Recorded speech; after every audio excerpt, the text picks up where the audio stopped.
Hello everyone. Assalamualaikum warahmatullahi wabarakatuh. How are you today? So, good morning, good afternoon, good evening, and good night.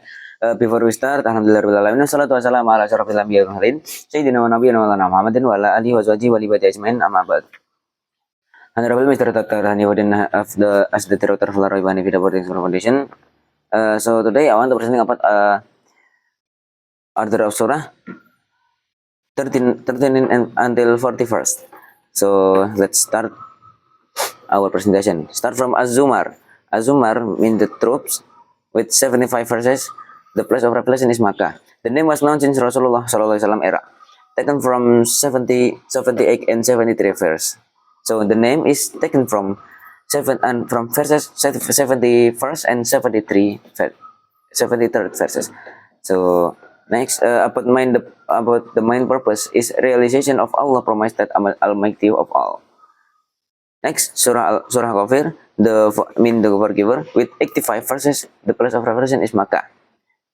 Also, Nebha Mim al-Mu'min from Fir'aun family. So it has not one name, but it has another name. So from Fir'aun family who hid his faith. That explained in verses 28. The main theme of the surah, according to Al-Biqai, is a proof that in afterlife there are two groups that will pay with what they showed fairly. Next, Surah Fusilat, explained in detail, 54 verses, and the place of revelation is Makkah. Nah, also named Aqwat because that word was explained in verse 10, and Al-Mashabi, that word in verse 12.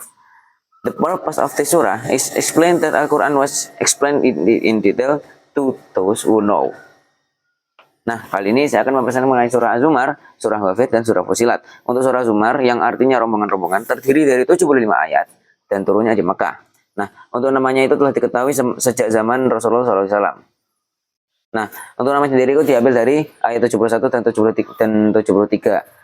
Nah, untuk tujuan utama dari surah ini atau lebih tepatnya tema utama itu adalah pembuktian bahwa janji Allah itu akan terbukti benar. Next, surah Ghafir yang artinya yang mengampuni terdiri dari 85 ayat dan dia turunnya di Makkah dan juga dinamai Ha-Mim al-Mu'min dari keluarga Fir'aun yang menyembunyikan kalau kita bilang kepercayaan, karena yang dijelaskan pada ayat 28. Nah, untuk tema utama pada surah ini menurut Al-Biqai itu adalah yaitu menjelaskan atau menguatkan bahwa suatu saat kalau kita bilang di akhirat itu akan ada dua kelompok yang akan menerima balasannya. Next, surah Fusilat yang artinya yang dijelaskan atau yang menjelaskan, karena ini punya banyak arti. Nah, juga dinamai sebagai terdiri dari 84 ayat dan dia turunnya di Makkah. Nah, juga dinamai Aqwat karena terdapat pada ayat 10, juga Al-Mashabi yang terdapat pada ayat 12. Tujuan utama dari surah ini atau lebih tepatnya tema utama surah ini itu menjelaskan bahwa Al-Qur'an itu telah dijelaskan untuk mereka yang tahu. Okay, I think that's enough of my presentation this morning. Assalamualaikum warahmatullahi wabarakatuh.